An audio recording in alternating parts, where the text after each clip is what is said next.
Pesadelos em Foco.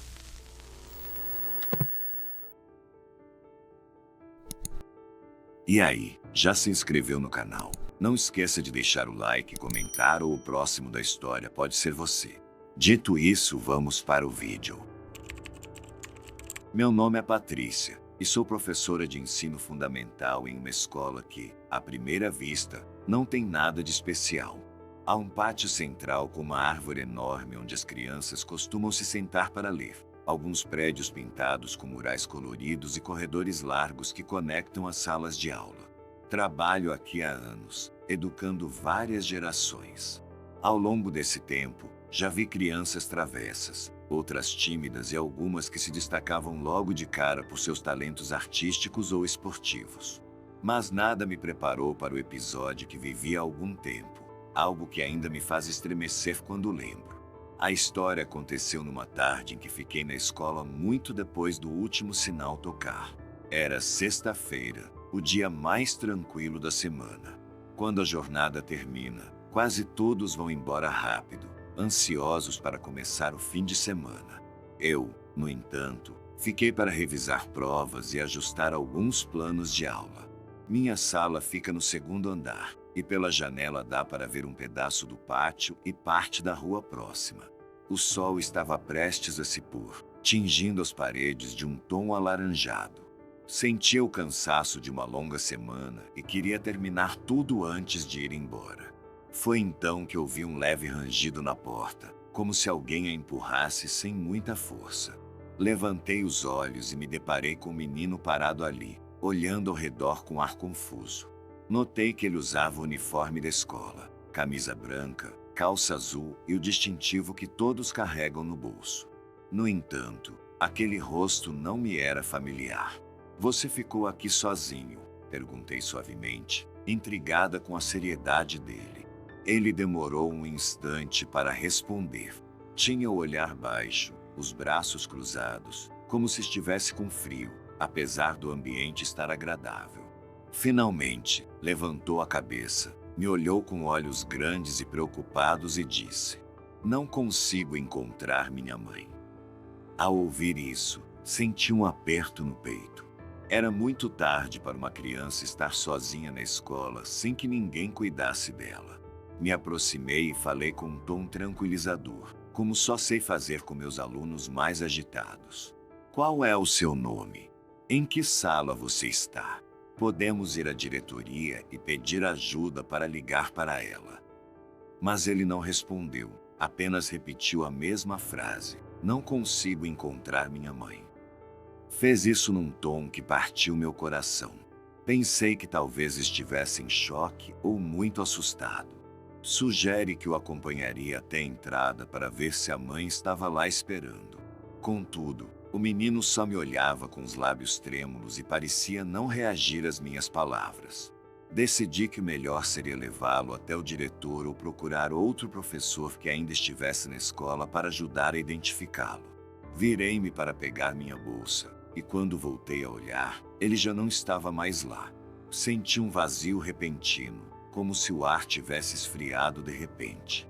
Não consegui acreditar que, no breve momento em que desviei o olhar, o garoto pudesse ter saído correndo sem que eu percebesse. Corri até a porta e olhei pelo corredor, mas não havia ninguém.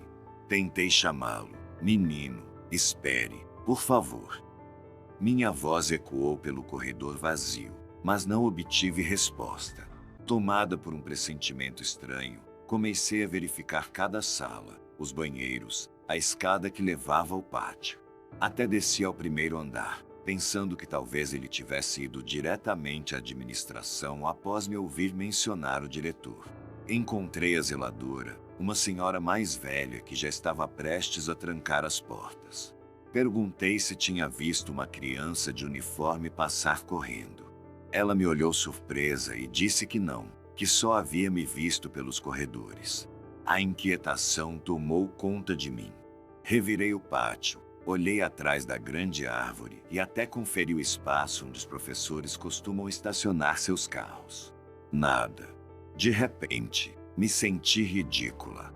Talvez o menino tivesse encontrado a mãe na entrada e ido embora sem que eu notasse. Mas a forma como ele desapareceu, tão silenciosamente, acendeu uma sensação de desconforto dentro de mim. Peguei minhas coisas e saí da escola. A zeladora trancou a porta e fui para casa com um nó na garganta e uma sensação estranha que não soube explicar. No dia seguinte, contei o ocorrido a uma colega na sala dos professores, buscando alguém que talvez soubesse de uma criança perdida na tarde anterior ou enfrentasse problemas familiares. Minha colega me ouviu com os olhos arregalados e depois, com voz baixa, disse que também tinha ouvido rumores. Segundo lhe contaram, há vários anos, muito antes de eu trabalhar ali, uma tragédia havia ocorrido na escola. Um pequeno supostamente escorregara durante um dia chuvoso, batendo-se de tal forma que sua vida chegou ao fim. Detalhes exatos eram vagos, mas o caso abalou profundamente o pessoal e as famílias da comunidade. Desde então, alguns professores veteranos afirmavam ter visto a sombra de uma criança vagando pelos corredores. Minha pele se arrepiou ao ouvir essa história.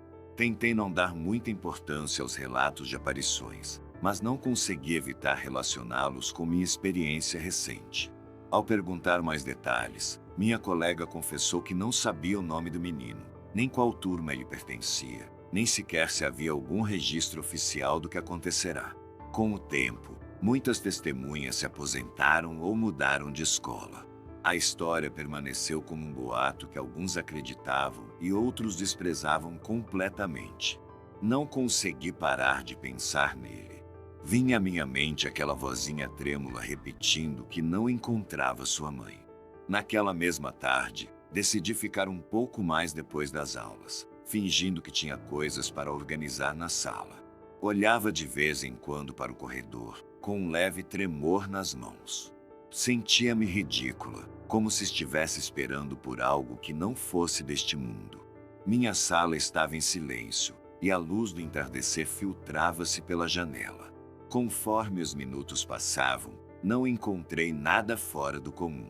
Convenci-me de que a história talvez fosse apenas uma confusão. Fiquei assim até que escureceu, mas ninguém apareceu. Voltei para casa com um sentimento agridoce, entre o alívio e a decepção.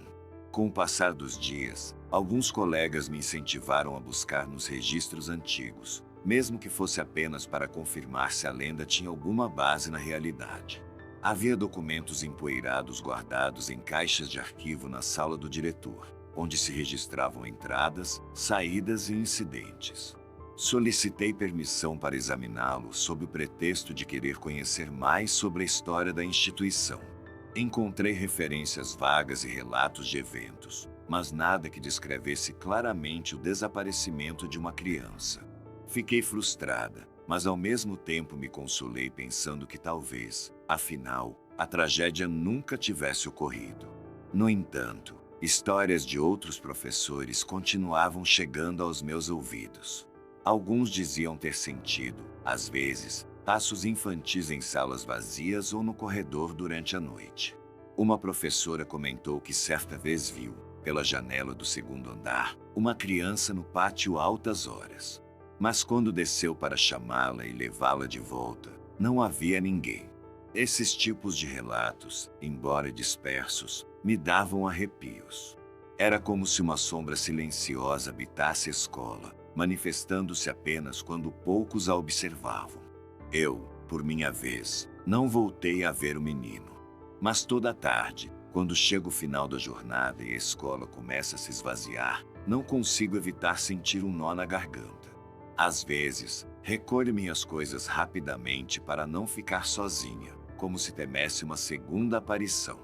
Em outras ocasiões, respiro fundo e, sem dizer nada em voz alta, envio um pensamento a quem quer que possa me ouvir. Se você está aí, não encontra sua mãe, não tenha medo. Posso ajudar. Surpreende-me o quão ridículo isso soa, mas ao mesmo tempo faço isso com todo o coração. Há noites em que sonho com ele. Em meu sonho, ele aparece na minha sala com a mesma roupa azul e branca, repete sua frase entre soluços. Mas quando tento segurar sua mão para guiá-lo, ele simplesmente desaparece como névoa carregada pelo vento. Acordo com o peito comprimido, perguntando-me se aquele choro é por sua mãe ou pelo que lhe aconteceu. Entristece-me pensar que talvez seu espírito continue vagando pelos corredores, buscando algo que ficou inacabado.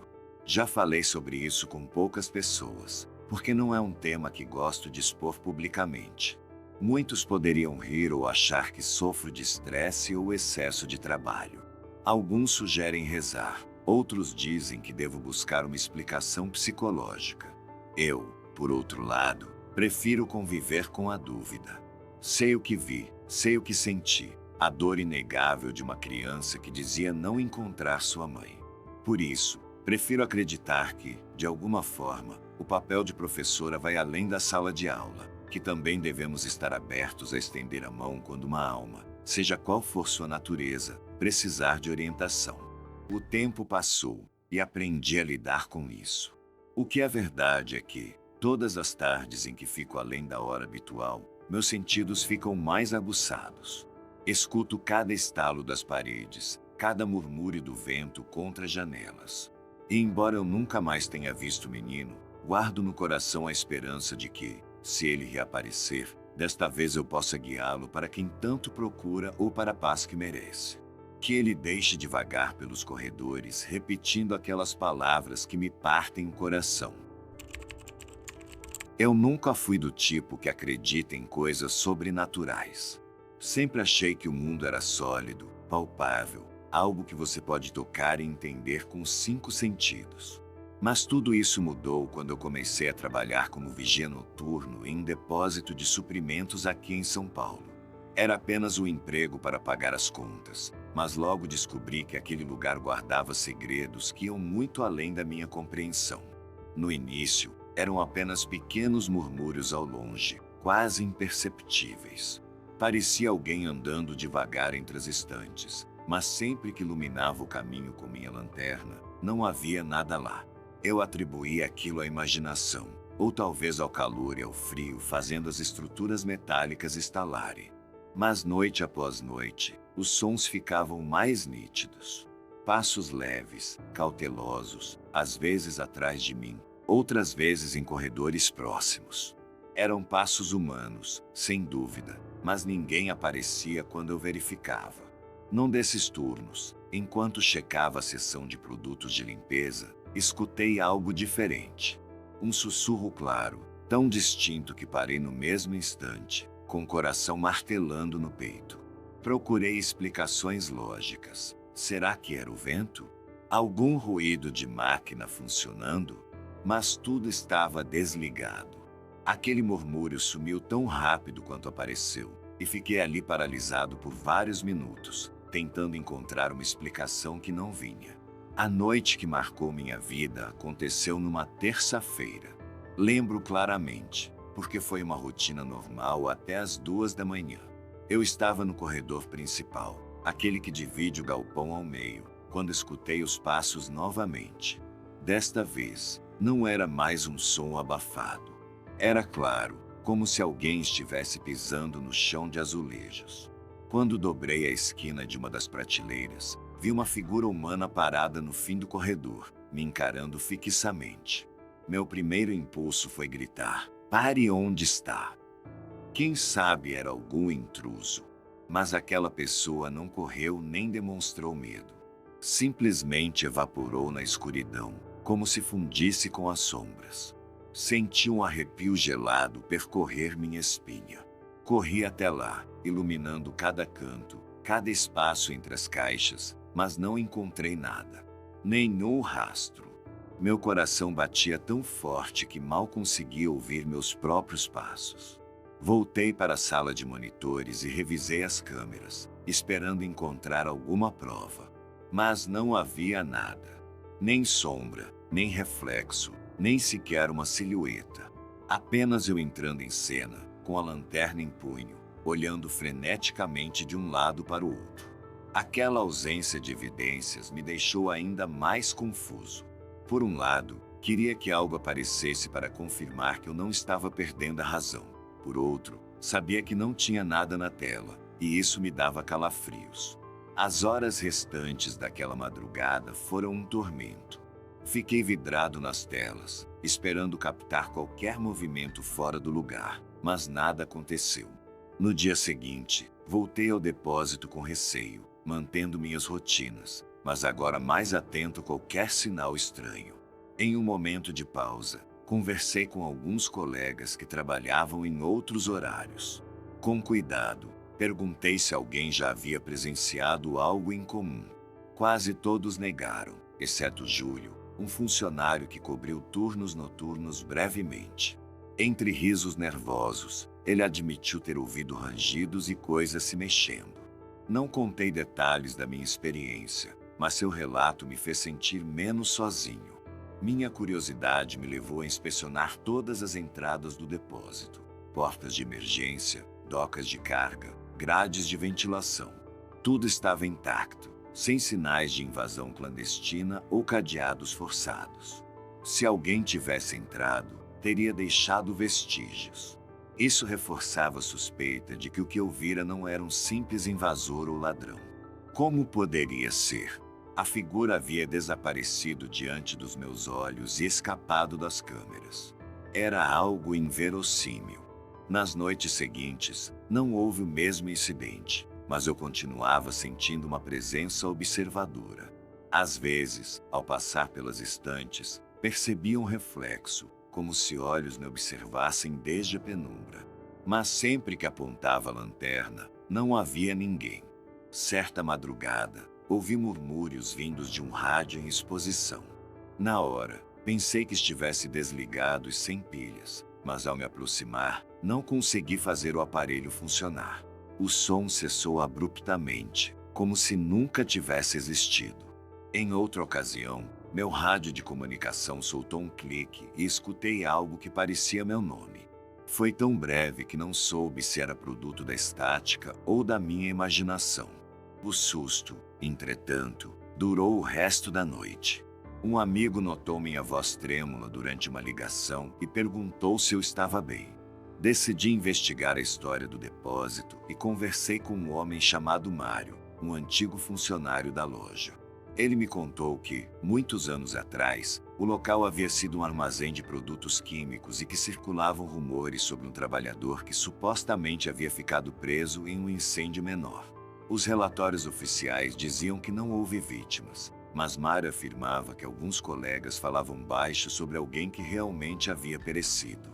Perguntavam-se se aquele evento havia deixado alguma marca no edifício. Embora eu não acreditasse totalmente no sobrenatural, a ideia de um espírito errante começou a rondar minha mente. Não gostava de pensar nisso, mas também não tinha outra explicação. Se fosse um simples ladrão ou vagabundo, por que desapareceria diante dos meus olhos? Principalmente, escaparia das câmeras. Um dia, decidi ser mais meticuloso e coloquei uma pequena câmera pessoal no corredor onde ocorreu o avistamento. Não fazia parte do equipamento oficial. Comprei-a com meu dinheiro e a deixei gravando toda noite, escondida entre caixas. No dia seguinte, revisei a gravação durante horas. Não havia nada destacável, exceto minhas próprias rondas e o piscar das luzes perto das 3 da manhã. De repente, a imagem piscou como se houvesse interferência, e vi uma sombra cruzando rapidamente o quadro. Era quase imperceptível, mas, ao colocar a repetição em câmera lenta, distingui algo se movendo, um borrão escuro, mais denso que a penumbra. Não era prova conclusiva de uma presença humana, mas me causou um arrepio tremendo. Mostrei a gravação ao meu colega Vitor, que também ficou impressionado. Discutimos se deveríamos mostrá-la aos chefes, temendo que nos considerassem loucos. Ele sugeriu que poderia ser um defeito da câmera ou do cartão de memória, mas ambos percebemos que aquele borrão não era normal. Decidimos guardar silêncio, pelo menos por enquanto. Mesmo assim, continuei no meu posto de vigilância. Precisava do emprego e não havia experiências que representassem perigo físico direto. Aprendi a conviver com as sombras e os ruídos. Dizia a mim mesmo que não havia risco real e que podia suportar aquilo. Às vezes, me perguntava se o lugar guardava o eco daquele antigo funcionário falecido ou se haviam ocorrido mais tragédias que nunca foram relatadas. Talvez fossem apenas energias anômalas que encontraram no depósito um lugar para se manifestar. O mais difícil era não ter com quem compartilhar aquilo abertamente.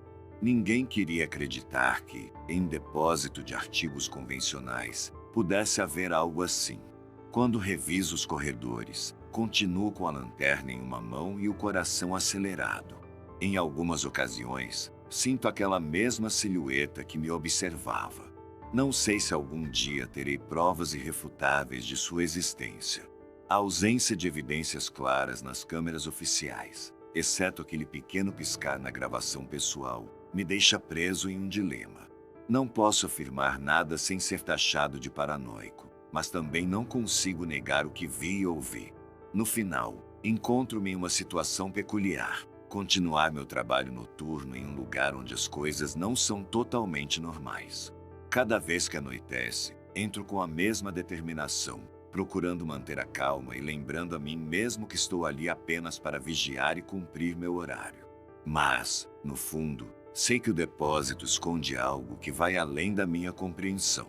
Algo que, nestes corredores repletos de mercadorias, parece me observar de uma distância impossível, aguardando o momento perfeito para cruzar meu caminho novamente e me lembrar que não estou tão sozinho quanto gostaria.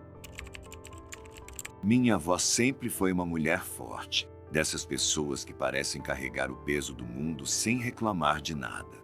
Cada ruga em seu rosto conta uma história, e seu olhar, apesar de sua doçura, guarda segredos que às vezes parecem muito distantes. Lembro bem que, quando eu era criança, ela me embalava com canções antigas e preparava a melhor sopa que já provei na vida. No entanto, nunca imaginei que um dia ela me confiaria um dos relatos mais estranhos que já ouvi, algo que viveu em sua juventude e que a marcou de forma tão profunda que nem o passar dos anos conseguiu apagar. Aquela tarde, enquanto eu a visitava em sua casa aqui em São Paulo, notei em seu semblante um ar pensativo. Minha avó costuma ser alegre e conversadora, mas naquele momento ela tinha os olhos fixos em um canto da cozinha, como se estivesse recordando algo que a incomodava. Perguntei se estava tudo bem, e ela suspirou antes de me convidar para sentar ao seu lado. Com carinho, tomou minhas mãos e disse que precisava compartilhar algo comigo, uma história que nunca havia contado antes. Fiquei surpresa, pois minha avó sempre gostava de contar anedotas, mas dessa vez sua voz soava inusitadamente grave. Ela começou falando dos tempos difíceis da década de 1940, quando era jovem. Morava em um pequeno vilarejo cercado por colinas, onde as noites podiam ser tão escuras quanto o breu. O silêncio era quebrado apenas pelo canto dos grilos ou pelo latido distante de algum cachorro. Ela descreveu com detalhes as ruas de terra, as casas de adobe e a iluminação tênue, fruto de velas ou lamparinas de óleo que mal conseguiam distinguir os rostos na penumbra. As pessoas trabalhavam nos campos durante o dia, e quando chegava a noite, recolhiam-se cedo. Não havia eletricidade nem nada que entretenha as longas horas. Nesse contexto, rumores de acontecimentos estranhos circulavam frequentemente, histórias de aparições, sombras nas trilhas ou murmúrios que se ouviam no meio do mato. Uma noite, minha avó estava sozinha em casa. Meus bisavós haviam saído para visitar um parente adoentado em um vilarejo vizinho, e ela ficará encarregada de vigiar a casa e alimentar os animais. Quase nunca ficava completamente só, mas naquela ocasião não havia outra opção. Fechou as janelas e a porta principal ao cair do sol, acendeu um quinqué sobre a mesa e se pôs a tecer para passar o tempo. Do lado de fora, o vento soprava com mais força que o habitual, fazendo render o telhado de telhas e os galhos das árvores no quintal. Tudo parecia inquietantemente silencioso, até que um som chamou sua atenção. Era um barulho estranho, como alguém pisando na terra ou talvez roçando contra a parede externa da casa. Ela se tensionou, pois não esperava nenhuma visita àquela hora. Pensou que poderia ser um cachorro vagando em busca de comida, mas algo dentro dela dizia que havia algo mais. Então, ouviu um golpe surdo, como se algo tivesse batido suavemente contra a porta. Levantou-se devagar para verificar. Aproximou-se da janela e afastou um pouco a cortina. A noite era densa, sem luar, e mal se distinguiam os contornos das árvores e arbustos do jardim. De repente, percebeu uma silhueta imóvel junto a um dos laranjais. Esfregou os olhos, tentando convencer-se de que era produto de sua imaginação, mas a silhueta continuava lá, escura e indefinida, como um vulto que se fundia com a penumbra. Sentiu um calafrio e, por um instante, pensou em ignorá-la e esperar que desaparecesse. Contudo, seu senso de responsabilidade e curiosidade a impulsionaram a descobrir o que estava acontecendo.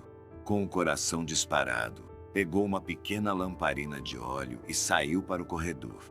O vento parecia ter se intensificado, e o farfalhar das folhas criava uma atmosfera lúgubre.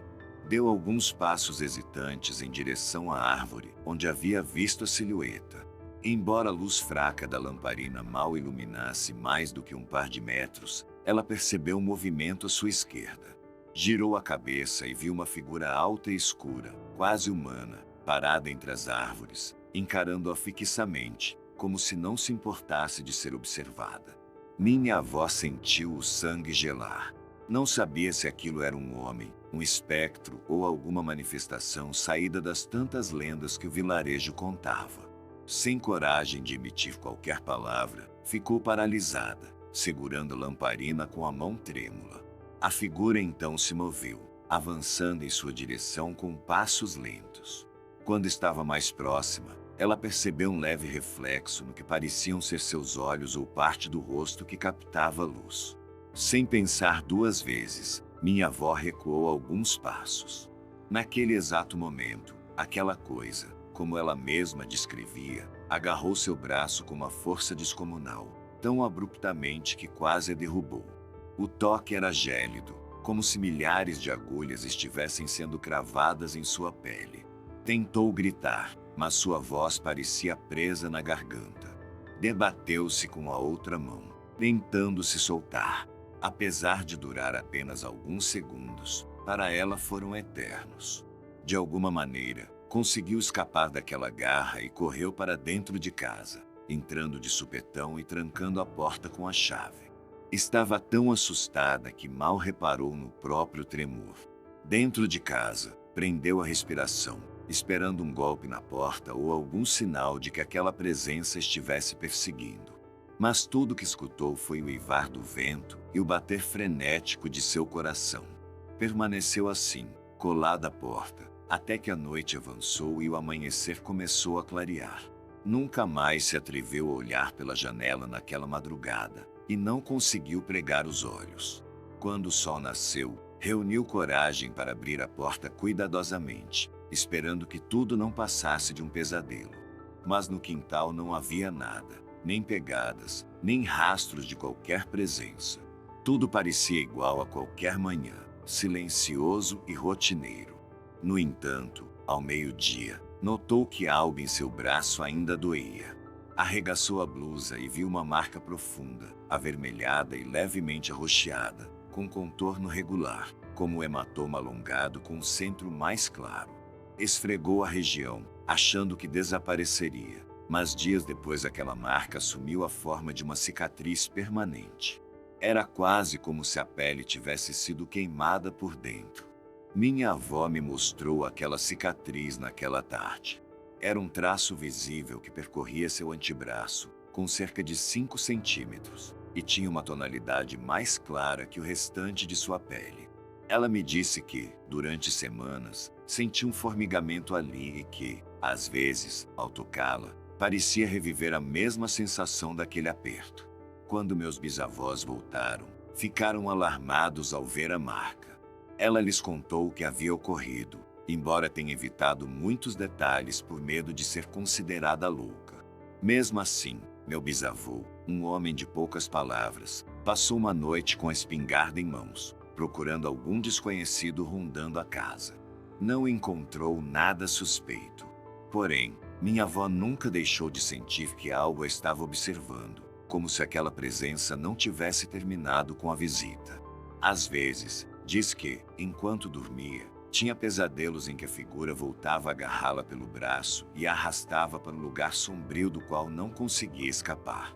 Conforme o tempo passou, a ferida se transformou em uma cicatriz mais discreta, mas sua lembrança permanecia vívida na memória de minha avó, tão fresca quanto no primeiro dia. Jamais recebeu uma explicação clara para o que havia ocorrido. No vilarejo, rumores circulavam sobre entidades malignas que se alimentavam do medo das pessoas ou espíritos que vagueavam pelas noites em busca de almas solitárias. Alguns sugeriam que poderia ter sido um forasteiro, um homem perturbado que se esgueirava pelas propriedades. No entanto, minha avó sempre manteve a firme impressão de que o que a havia agarrado não era uma pessoa comum. Quando me contou tudo isso, vi em seus olhos aquele terror que nunca se dissipou. As linhas de seu rosto pareciam mais profundas, e por um instante tive a imagem vívida dela em sua juventude, fugindo desesperada em direção à segurança de sua casa. Ela me confessou que, desde então, cada vez que ouve um ruído à noite ou vê uma sombra passar pela janela, um arrepio a percorre e a faz questionar se aquela coisa havia voltado. Meu nome é Eduardo, e já faz alguns anos que sirvo nas Forças Armadas. Percorro estradas desertas e zonas isoladas em todo tipo de missão. Pensei já ter visto de tudo: acidentes, operações de resgate complicadas, noites intermináveis de vigília. Mas aquela patrulha, em um trecho solitário da rodovia, acabou nos mostrando uma face do desconhecido que jamais poderíamos imaginar. Fomos enviados para patrulhar esse trajeto numa noite úmida e silenciosa. Viajávamos em 2 veículos blindados, iluminados apenas pelos faróis e pela tênue luz da lua. O ar tinha aquele cheiro característico de asfalto molhado e grama recém-cortada. Durante os primeiros quilômetros, tudo parecia tranquilo, rotina pura, exceto pela escuridão densa que envolvia o caminho. Estávamos acostumados à solidão das madrugadas, mas naquela ocasião algo pairava no ar, como um presságio de que a noite seria diferente. Por volta de 1h da madrugada, recebemos um chamado pelo rádio. Um acidente havia sido reportado poucos minutos antes, não muito longe de onde estávamos. Fomos imediatamente ao local, imaginando encontrar sobreviventes ou testemunhas ainda abaladas. Quando avistamos os carros à beira da estrada, percebemos logo que o impacto havia sido brutal. As carrocerias estavam destroçadas, uma porta arrancada, vidros espalhados por toda parte. Descemos rapidamente para inspecionar e prestar auxílio. Mas o que mais nos surpreendeu foi o silêncio. Esperávamos gritos de dor ou pedidos de socorro, mas tudo estava envolto em uma quietude antinatural, como se o tempo tivesse parado no exato momento do impacto. Dividimos-nos em pequenos grupos, iluminando os destroços com nossas lanternas, buscando qualquer sinal de vida. Foi então que começamos a ouvir gritos e murmúrios. A princípio, pareciam distantes, como se viessem de outra parte da rodovia. Mas em questão de segundos ficaram claros e desgarradores. Achamos que eram sobreviventes pedindo ajuda, então corremos em direção aos veículos acidentados. Nosso treinamento nos dizia que cada segundo poderia fazer a diferença entre a vida e o outro lado. Ao inspecionar o primeiro carro, encontramos seus ocupantes completamente imóveis. Não havia pulso nem respiração. Era evidente que tinham perdido a vida. No entanto, os gritos continuavam, impossíveis de ignorar, rasgando o ar da noite com uma dor quase palpável. Alguns companheiros foram verificar os arredores, certos de que alguém precisava de ajuda na vegetação, mas não encontraram ninguém. O soldado Morales gritava para que se identificassem, implorando que respondessem com algum som caso estivessem feridos. Mas a única resposta que tínhamos eram murmúrios e lamentos que pareciam surgir das próprias sombras. A confusão virou desconcerto absoluto. Inspecionamos o segundo veículo e descobrimos a mesma tragédia. Todos os ocupantes estavam sem vida, com ferimentos fatais. Não havia como alguém ainda estar vivo para gritar daquela maneira. Mesmo assim, as vozes persistiam, ora mais próximas, ora mais distantes, como se movessem ao nosso redor. Trocávamos olhares incrédulos. Torres jurou ter sentido um puxão em seu uniforme, como se alguém tivesse agarrado sua manga e depois desaparecido. Outro colega, o sargento mais experiente, disse ter ouvido algo parecido com passos a poucos metros, mas quando girou a lanterna, não viu nada. Nesse ponto, começamos a notar uma mudança no ambiente. O ar tornou-se opressivo, carregado de uma energia difícil de explicar, como se o próprio lugar guardasse o eco da tragédia. Passados alguns minutos, os gritos se transformaram num murmúrio prolongado, até que foram se dissipando, deixando para trás um silêncio sepulcral que nos gelou até os ossos. Notificamos o quartel sobre a situação e permanecemos no local até a chegada da polícia local. Apesar de tudo, não conseguíamos sacudir a sensação de que algo continuava rondando entre os destroços e o sangue derramado. Cada um de nós sentia um nó no estômago, cientes de termos presenciado algo que escapava ao entendimento lógico. Quando o amanhecer trouxe um pouco de luz, a imagem sinistra dos veículos destruídos e dos corpos no asfalto ainda nos atormentava. Mas o pior foi saber que ninguém mais havia escutado os gritos. Os serviços médicos e forenses relataram apenas silêncio profundo ao chegarem. Segundo eles, não havia nenhum indício de que alguém pudesse ter sobrevivido. Minha unidade e eu nos entreolhamos, incrédulos, sem saber o que dizer. Teríamos alucinado? Ou será que aquele lugar, de alguma forma, abrigava os ecos despedaçados do sofrimento das vítimas? Desde então, cada vez que passamos por aquele trecho da rodovia, sentimos um calafrio. Um silêncio peculiar parece aderir ao ambiente, como se o ar ficasse mais denso, evocando o momento em que gritos e murmúrios nos cercaram sem que pudéssemos encontrar quem os emitia. Nunca mais tocamos no assunto abertamente, mas é evidente que cada um de nós carrega aquela lembrança gravada na memória. É impossível cruzar aquele lugar sem voltar a sentir o peso da pergunta que nos atormenta. O que foi que realmente ouvimos naquela noite, quando todas as evidências indicavam que ninguém mais estava vivo? Já enfrentamos combates e emergências de todos os tipos, mas nada nos preparou para uma situação como essa. Meu nome é Júlio, e há alguns anos eu morava em um apartamento em São Paulo com minha namorada, Camila. Era um lugar bem aconchegante, embora um pouco apertado, mas com o suficiente para nos sentirmos confortáveis. Tínhamos uma pequena sala, uma cozinha integrada ao espaço de refeições e um quarto principal. No entanto, havia algo naquele lar que sempre me deixava com os nervos à flor da pele: a coleção de bonecas antigas de Camila. Nunca fui muito fã de bonecas, e as antigas, então, tinham algo especialmente inquietante. Seus rostos de porcelana pareciam zombar silenciosamente de quem ousasse encará-los.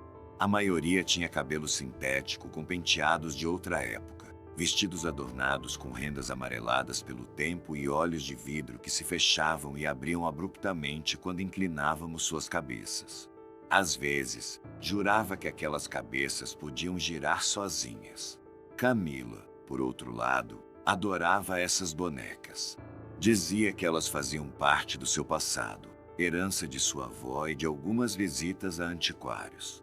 Quando nos mudamos juntos, ela trouxe todas elas em uma caixa enorme, e eu aceitei sem reclamar. Pensei que fosse apenas uma paixão inofensiva. Durante as primeiras semanas, tentei conviver com elas.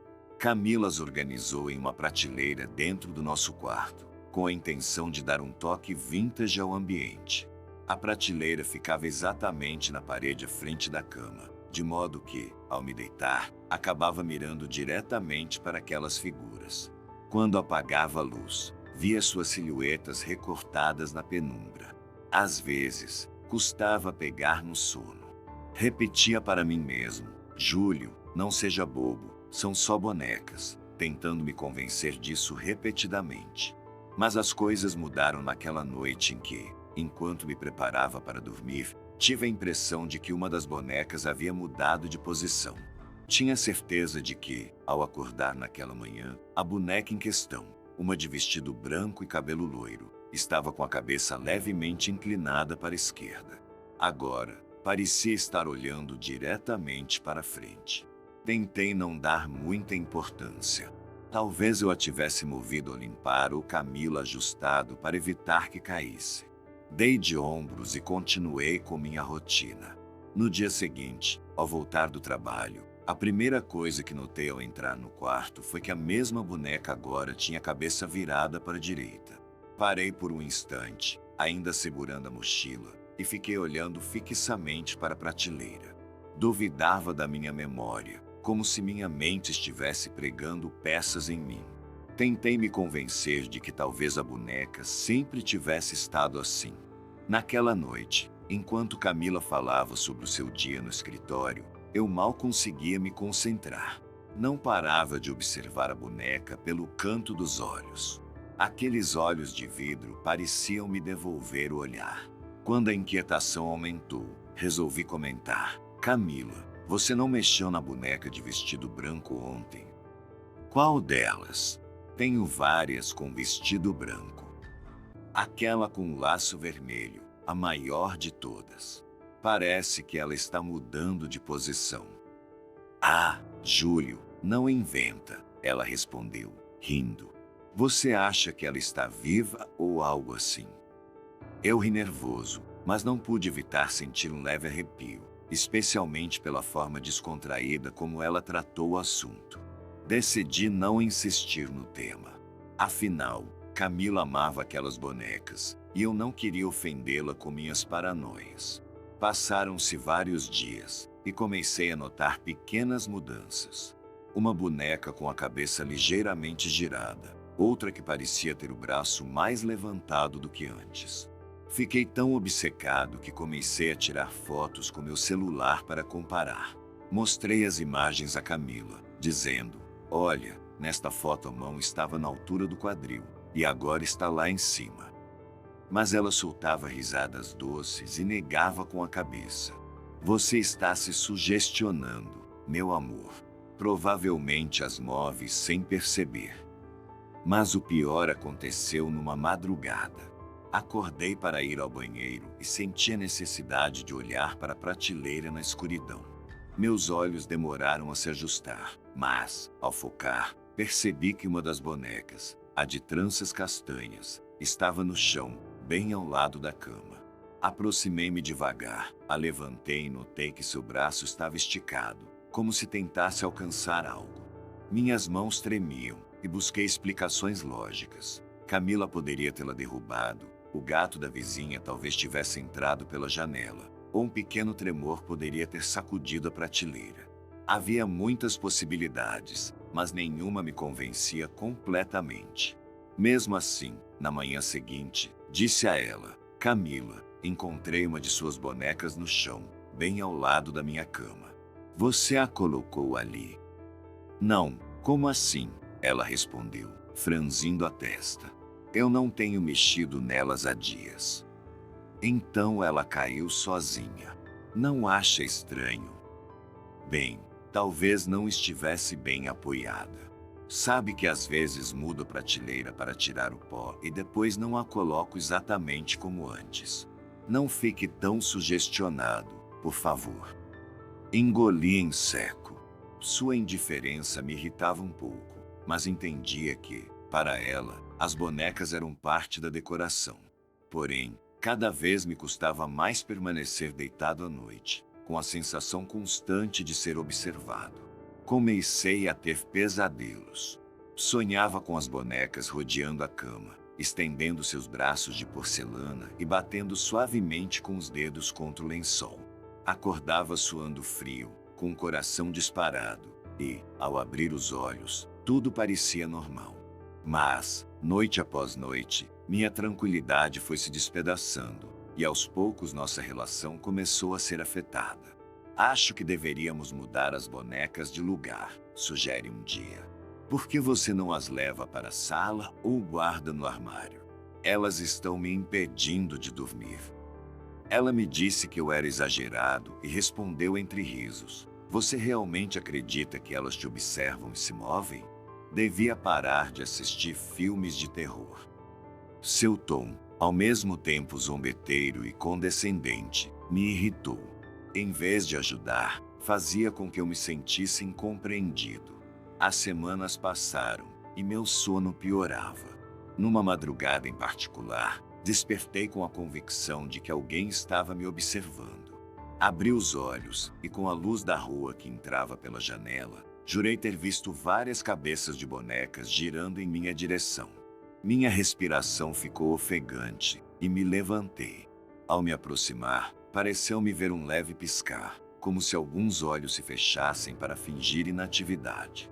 Foi tão assustador que retrocedi. Em vez de tocá-las, saí correndo para o corredor. Camila, não aguento mais isso, disse a ela na manhã seguinte. Juro que ontem à noite vi as cabeças delas se movendo. Por favor, tire essas coisas daqui, ou não sei o que vou fazer com elas. Você está paranoico, Júlio. Está mesmo pensando em me pedir para me livrar da coleção só porque você tem medo? Isso não é justo. Essa foi a primeira vez que discutimos seriamente por causa das bonecas. Eu dizia que ela poderia guardá-las em uma caixa, mas ela negava categoricamente. Sua coleção era importante e fazia parte de sua identidade, e ela não queria simplesmente escondê-la em algum depósito escuro. O clima entre nós ficou tenso.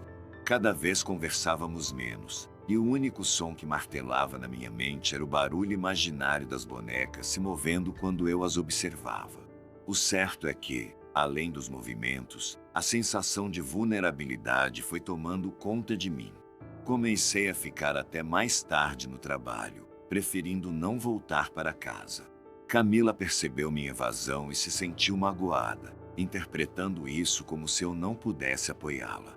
Da minha parte, sentia que ela não levava a sério meu sofrimento. Com cada noite em claro, com cada sobressalto ao olhar para as bonecas, algo dentro de mim ia se partindo. Nosso relacionamento chegou ao ponto crítico em um fim de semana. Ela saiu com as amigas e eu fiquei sozinho em casa. Bem, achei que aproveitaria para descansar. Liguei a televisão na sala e evitei o quarto tanto quanto possível. Eram quase meia-noite quando precisei pegar meu celular, que estava carregando junto ao criado mudo no nosso quarto. Ao entrar, acendi a luz e notei imediatamente que duas bonecas estavam no chão. Uma estava ao lado da outra, mas o que me gelou o sangue foi que elas pareciam estar abraçadas. Ou seja, não tinham simplesmente caído, seus braços estavam entrelaçados. Era impossível que tivessem caído de maneira tão coordenada. Fiquei paralisado, um arrepio percorreu minha espinha, e minhas pernas começaram a tremer. Caminhei lentamente, afastei as bonecas com um gesto brusco e saí do quarto agitado. Nem mesmo peguei o celular. Sabia que não aguentava mais aquilo. Naquele fim de semana, disse a Camila que a situação era insustentável, que não podia continuar vivendo com aquela presença. Ela me acusou de ser louco, de não querer ceder a uma suposta paranoia. Discutimos com mais intensidade do que nunca. Eu disse que, se ela não estava disposta a guardar aquelas coisas, eu preferia ir embora. Sua resposta foi um silêncio tenso. Meu nome é Eduardo, e sou parte de uma equipe militar que já enfrentou muitas situações inusitadas ao longo dos anos. Já patrulhei estradas desertas, montanhas nebulosas e até vilarejos esquecidos pelo tempo.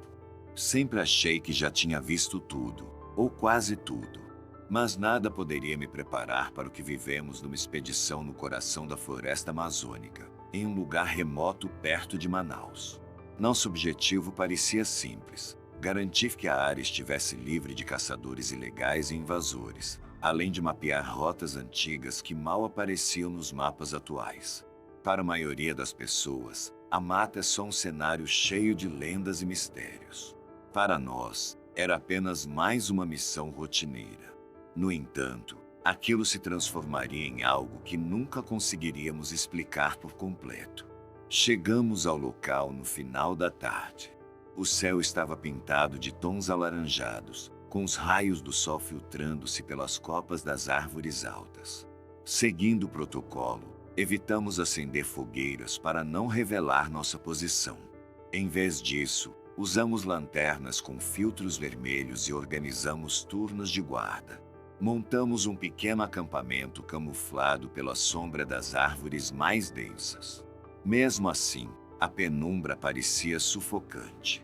O calor úmido amazônico parecia ficar ainda mais pesado quando o sol desapareceu completamente, e uma sensação de alerta tomou conta de todos nós. Éramos 6 soldados no total. Entre nós estava Ramon, que sempre se gabava de ter uma audição excepcional. Hernandes, um homem cético que não dava crédito às histórias locais. Daniel, um jovem sério, mas sempre pronto para soltar uma piada para aliviar o clima. Robson, nosso especialista em topografia. O sargento Almeida, com sua voz firme e disciplina incansável. E eu, talvez o mais introspectivo do grupo, observando cada detalhe como quem tenta entender um enigma invisível. Apesar de nossas diferenças, o treinamento militar nos unia. A ordem era clara: cumprir a tarefa sem nos distrairmos com mitos ou rumores. A primeira noite transcorreu sem grandes incidentes. Ramon, responsável pela primeira guarda, relatou ter ouvido passos próximos à vegetação. Quando investigamos, não encontramos nada, nem pegadas, nem sinais de animais grandes. Achamos que podia ser algum bicho noturno e voltamos ao acampamento para descansar algumas horas. Todos sabíamos que os sons na floresta costumam confundir, especialmente à noite. Contudo, uma tensão latente permanecia no ar. Na segunda noite, Hernandes assumiu a guarda inicial. Ele era o tipo de pessoa que jamais acreditava em lendas.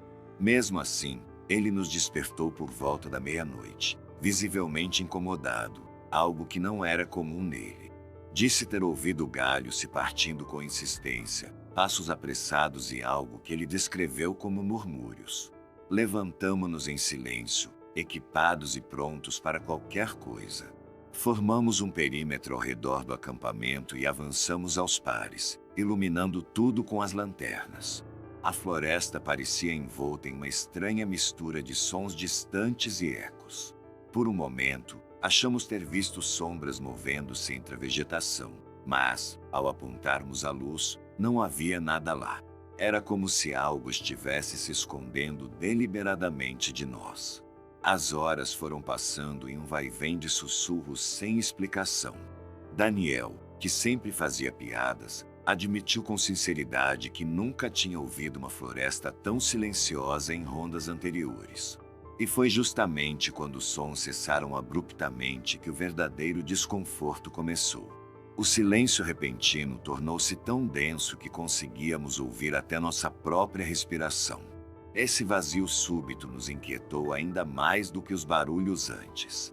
Parecia que a própria floresta prendia o fôlego, observando-nos, mas recusando-se a mostrar sua face. Quando amanheceu, revisamos a área e não encontramos indícios de caçadores ou invasores. Apenas notamos um ponto onde as folhas pareciam pisoteadas, mas sem formato claro de um pé humano ou de uma pata animal. Robson, responsável pelas fotos, coçou a cabeça e disse: "Isso é estranho. Pode ser um veado grande, um tatu ou outra coisa." O sargento ordenou que não tirássemos conclusões precipitadas, pois a missão continuava. Precisávamos recolher dados e, de quebra, evitar nos tornar alvos fáceis caso houvesse grupos armados nas proximidades. Na terceira noite, o céu estava nublado. As copas das árvores balançavam com uma brisa suave, anunciando possíveis chuvas. Ramon estava nervoso e comentou ter visto clarões entre os troncos, como se alguém acendesse uma fogueira à distância e depois a apagasse rapidamente. Passou alguns minutos murmurando sobre histórias de encantados na selva amazônica, criaturas capazes de se transformar em animais. "São só superstições", refutou Hernandes, embora com menos convicção que antes. "Se tem algo aqui, são pessoas usando camuflagem ou algum grupo que sabe se mover na escuridão." Mas essa noite, a atmosfera pareceu se intensificar ainda mais. Na metade da guarda, começaram os sons de passos sobre as folhas secas, mais claros do que nunca. Os murmúrios se transformaram em uma espécie de zumbido que parecia vir de vários pontos ao mesmo tempo. Reagimos com a disciplina militar que tínhamos aprendido, formando duplas para cobrir o perímetro e avançar. No entanto, quando iluminávamos com as lanternas, encontrávamos apenas o vazio. Apontávamos para frente, escutávamos ruídos atrás e, ao nos virarmos, eles desapareciam como um sopro no vento. Hernandes, que sempre jurava não acreditar em nada sobrenatural, ficou pálido após ouvir um som próximo. Algo que não sei descrever. Uma voz que não era humana. Vocês ouviram isso? Ele murmurou, com a arma preparada. Parecia um lamento ou uma prece. Não sabíamos. Ficamos paralisados em formação, vigiando cada ângulo. Um minuto depois, o som cessou e aquele silêncio opressor caiu novamente sobre nós.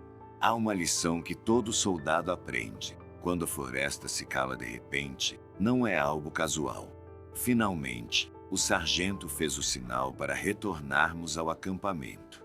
Eram quase 4 da manhã. Tentamos dormir, mas o sono não vinha. Quem fechasse os olhos sentia a sensação de estar sendo observado por algo invisível. No dia seguinte, a exaustão era visível em nossos rostos. O sargento decidiu que deveríamos nos deslocar para outro setor da floresta para concluir a patrulha.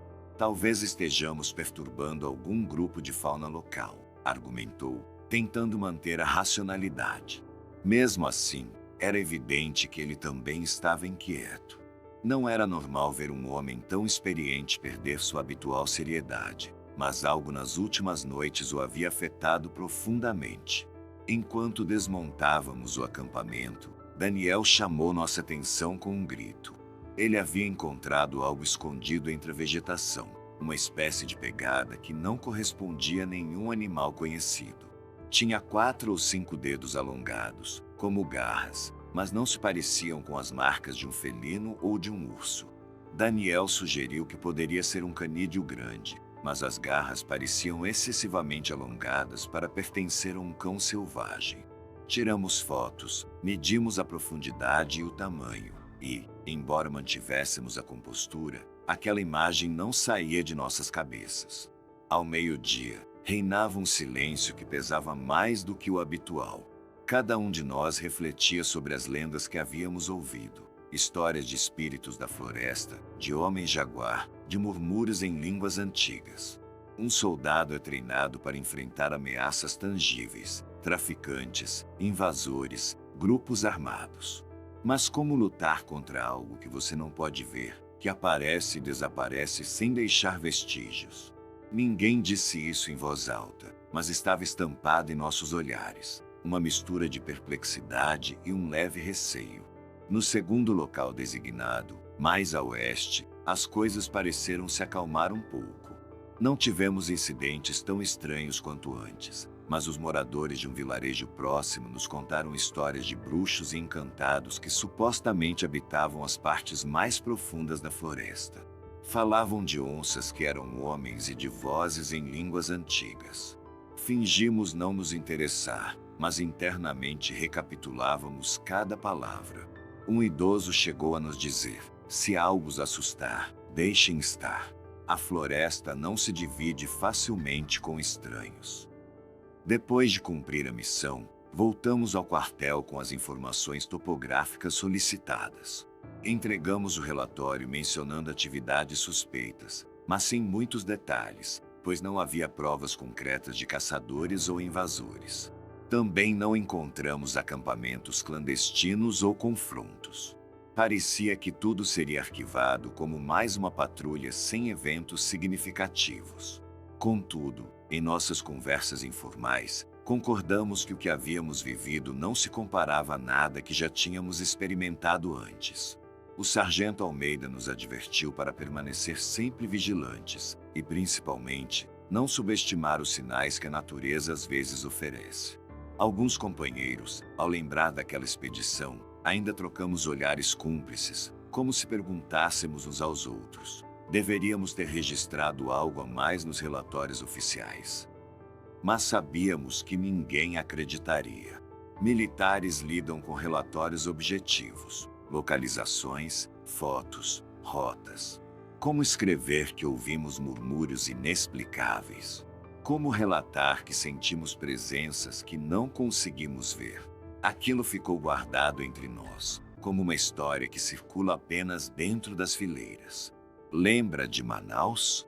Lembra do que aconteceu naquela noite?